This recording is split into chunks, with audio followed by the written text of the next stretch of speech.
Do you live in the US and want fast, fresh and tasty meals without the hassle of shopping or all that hard work preparation?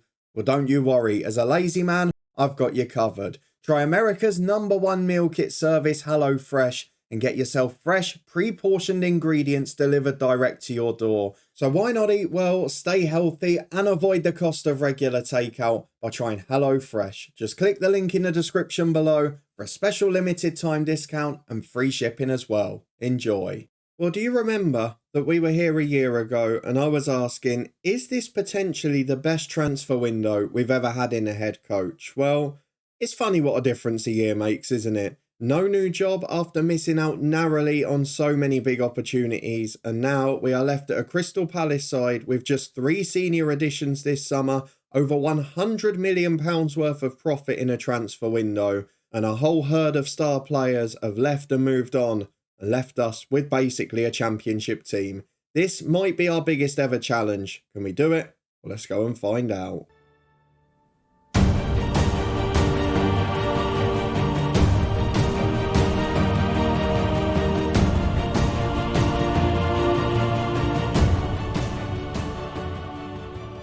Yes, hello and welcome along to part 84 and season 11 of this FM23 Head Coach story. It's been a disastrous summer, there's no way of dressing it up. We've got injuries, we've had a mass exodus of stars, and we've not really had any replacements either. We've narrowly missed out on so many jobs, it has all gone wrong. And after last year, my proclaims about having a great summer, this is without doubt the worst I can remember. Probably since the Chris Casper days at Salford all the way back in FM20. So if you're looking forward to finding out what's gone wrong, and my word, it is a lot, let me tell you, then please do put a thumbs up on it. A lot of you said in the comments that we needed to get out of Crystal Palace this summer, and I agreed with you, to be honest. We tried our best, we didn't quite get out, and now we're probably going to regret it. The only hope we've got this season is that we stay above the dotted line for a little while, Luton maybe struggle at the start and we get the chance at that job at our beloved club, or another opportunity comes up, because we are in a big mess. Let's just go straight to the transfer centre and show you what I mean. We'll talk about the jobs we could have had after. You'll see why I wanted them when we've done this, because if we go through the transfers, it has been catastrophic. We'll start with the players released. So nothing too surprising on here, but of course we knew that Tom Davies, one of our first team squad players last year, was going to be leaving the club. He hasn't retired, he's moved over to Australia, where I'm sure he'll do alright, but he wasn't a Premier League player anymore, so I'm not devastated about that. The rest of the summer, I am pretty devastated about. Let's start from the start of the window, chronologically. So we look at the end of last season and things don't look too bad. We've got 2 players in, one of them at first team level who is a pretty familiar name that's not too bad. We've got 2 outs, one of them is a youth player and one is a backup player that barely featured last year. So John Buckley gone on loan to Motherwell. They're paying a fee but none of his wages, which is a little bit weird. But he's still not a great player, and the fact that he was near the first team squad last year tells you all of the problems we have. The rest of the problems though have come since then. Because this season, 7.75 million spent, 109 retrieved, and you can see a couple of the outs at the top of the screen here. The rest are a surprise, but these 2, particularly one of them, has really baffled me. Let's get through the rest first, because Morgan Gibbs-White is the other familiar name that's left on a free. He went to Sunderland, and to be fair, he's playing at championship level, which is what he is now. Not the best player physically, he is over the hill a bit, but he's still a decent pro, so no problem with him getting football, and happy for him to move on. Of the lone players out, probably Alvin Malaki is the most familiar.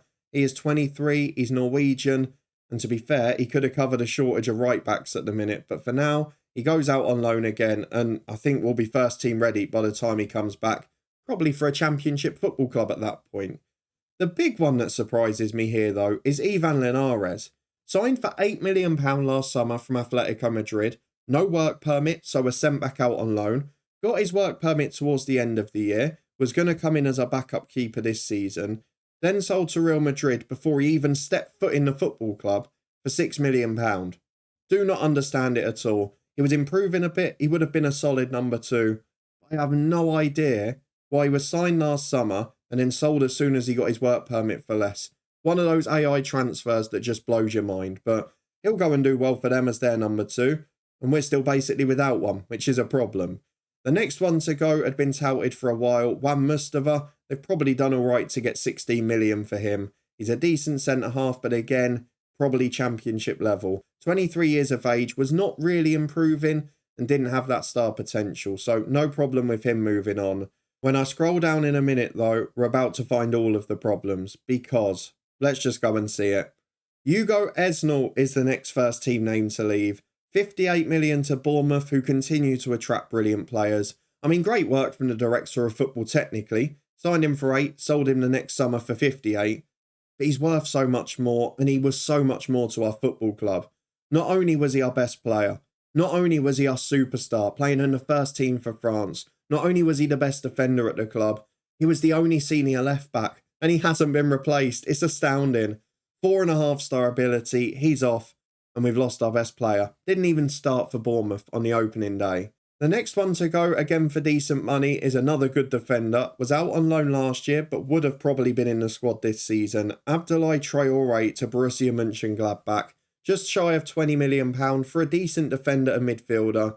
At 25, he didn't have the great star attributes, but he was a decent all-rounder and would have been involved this year.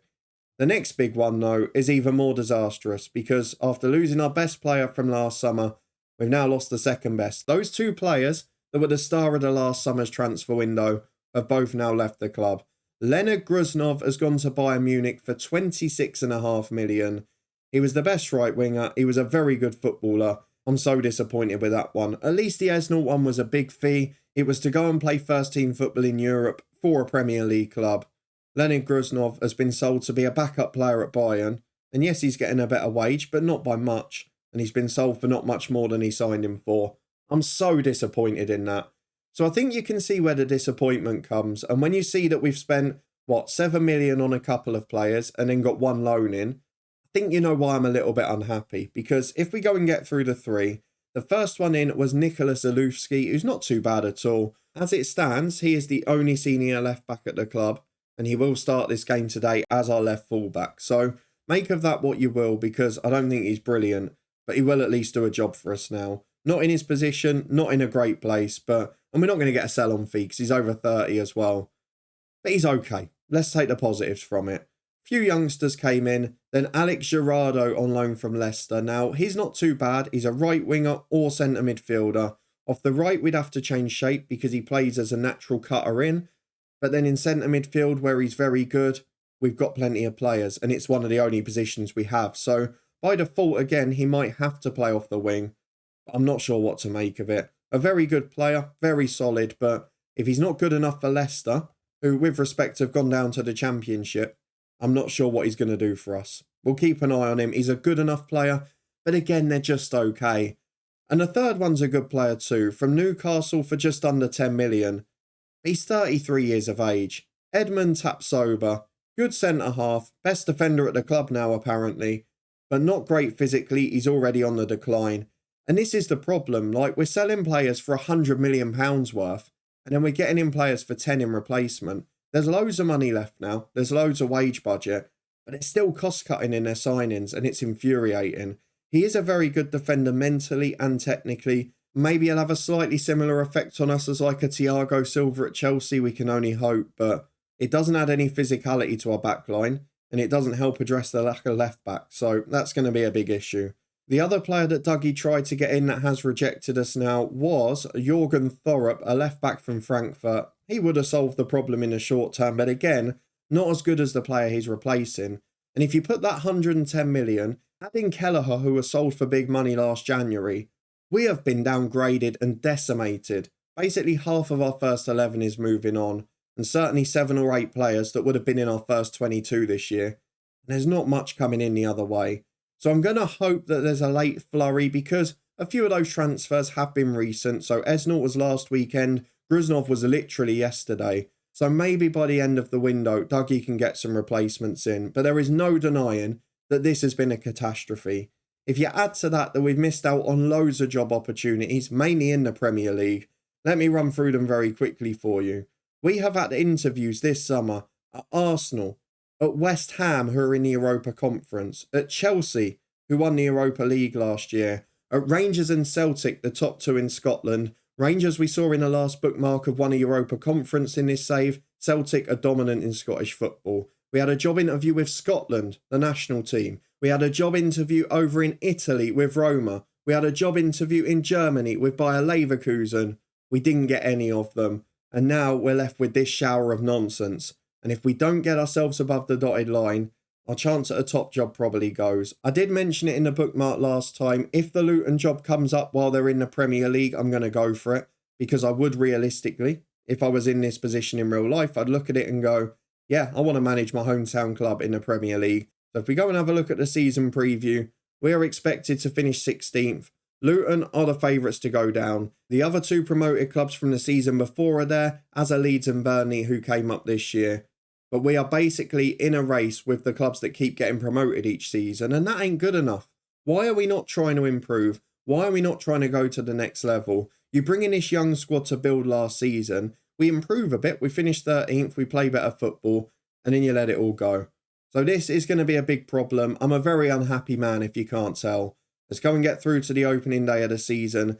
We're going to play the same way because until a week ago, we had Esnalt and Gruznov. We'd been training to play our 4-4-2 with a very similar team. So same tactic, we know who's playing left back already, and we go and pick the rest of it because in addition to that, Guy Vaknin is out injured, Jan Kuto is out injured, Rodolfo has just come back from the Olympics and is not ready to go. Florin Mitran has missed most of pre-season injured and is not really up to full scratch, and Clementson is out for multiple weeks. So it's not just that we've lost players, we've got 3 or 4 more now who are nowhere near ready. We're going to be relying on players who were out on loan last year who are average. We're looking at Luca Cassani, who was signed here for 400 odd grand. We've got Graham Hollis, nowhere near the squad last year, will probably be on the bench today. Joey Keating and Atac Mer are probably back involved because we don't have options, and Troy Higgin is now number 2 again. I mean, it has been a disaster. Let's go and pick our team. Pulido and Kuto also rejected moves away. I should point that out as well, because otherwise we could have been even lighter. But we'll be back in a minute to run through the 11,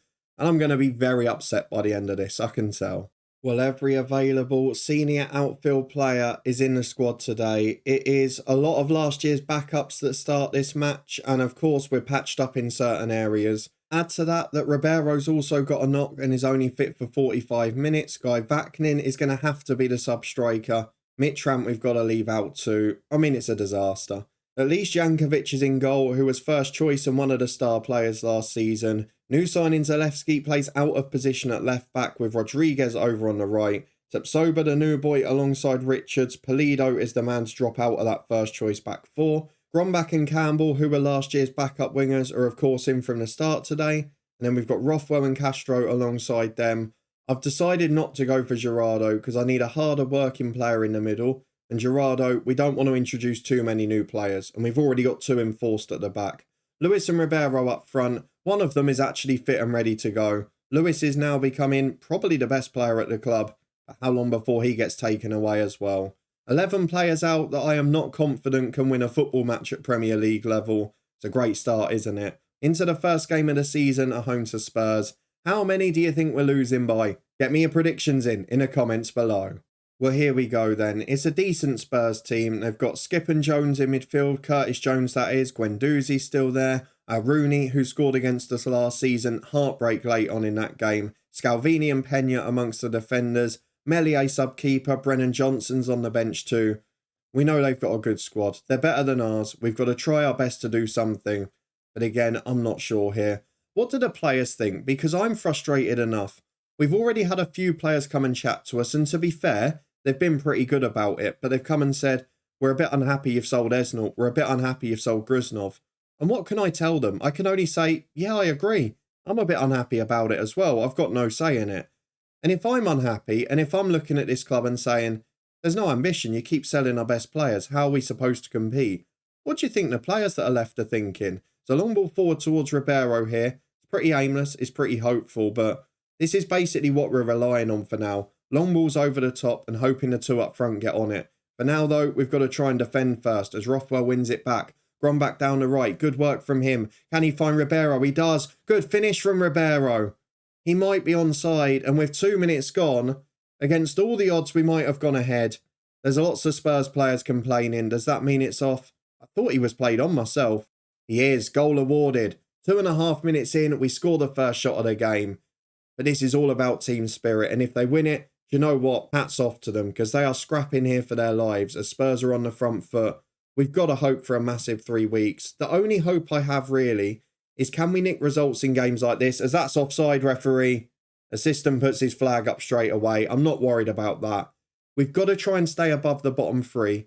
If we can do that for now, and then maybe a job pops up in October, November, one of those bigger clubs where they're in a bit of a mess, anywhere across Europe, with the Continental A licence on the way for us as well, maybe that's our chance and we just have to grab it. Would have been great to get one in the summer with a pre-season and all of that, but I don't think we're going to get that luxury now. Having said that, these boys are fighting hard for me, and Grombach wins it back again. Finds Rodriguez. Lewis gets it from Ribeiro, rounds the keeper, but he's offside. It looked tight, to be fair, but it was definitely off. So 35 minutes played, we're still 1-1. We've just taken our only chance. There's not been much in this game. It's not been great to watch. We've not had much of the ball. We've not had many chances. But these lads are doing me proud. It's not about performances now. If you can nick me a few 1-0 home wins, I will back you boys to the hilt, because you have been left in an awful situation. You are doing incredibly well. Into the second half, we keep the lads on the front foot. But are they going to be able to achieve as Rothwell wins it back? Said he looked nervous in pre-match. He's been brilliant for my reckoning so far. Seen him win it back 3 or 4 times as it's headed away by Zalewski. Fair play to him. Coming into the club as a backup left winger, now a starting left back. Although Spurs get in, how on earth has that found the back of the net? Frank Awana scores it. But how did he score from that angle? Jankovic was right there, but it found its way in. And now Richards can play out again. Are we going to collapse after conceding? There's the question. Castro finds Grombach on the right. Would be nice to respond immediately, but I'm not sure we got the quality. As Rothwell looks wide to Rodriguez. Options down the line, but he's too slow. We're going to rely on him. He's apparently one of our best players now. Rodriguez on the right to Rothwell. Good through ball. Grombach can't make it. It's a good sliding challenge. Awana's back. Grombach nicks it though. Into Lewis. Oh, was he onside? It looked close. We said Chris Lewis is one of our only hopes. I've got to be fair. Grombach's been sensational on the right. The traditional winger helps. Oh, the goal's awarded. It's finally happened the other way. We've scored one from the kickoff after conceding. That normally only happens in reverse. Look how good Awana is by comparison.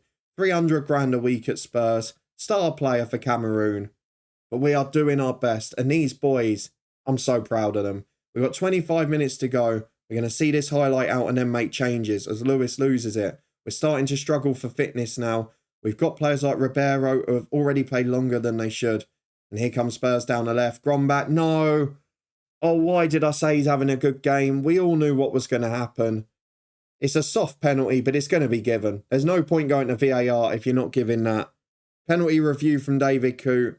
Penalty awarded. Come on, Jankovic. Make up for that goal you let in. It's going to be 2-2. Ultimately, this Spurs side are too good. Curtis Jones into the bottom corner.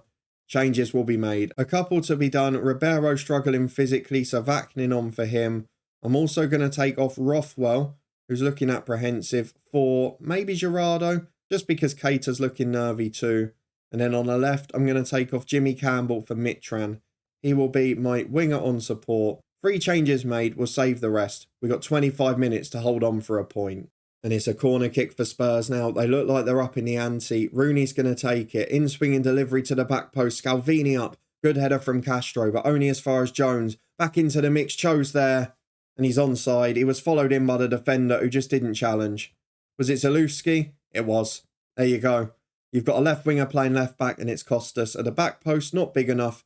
3-2 Spurs. Turned around in 5 minutes and we are now behind. It's been a great effort. It's been a great fight from the lads, but we've got a championship team left. There's no denying it. Our best player is Castro, who's now tired. He'll be replaced by Joey Keating.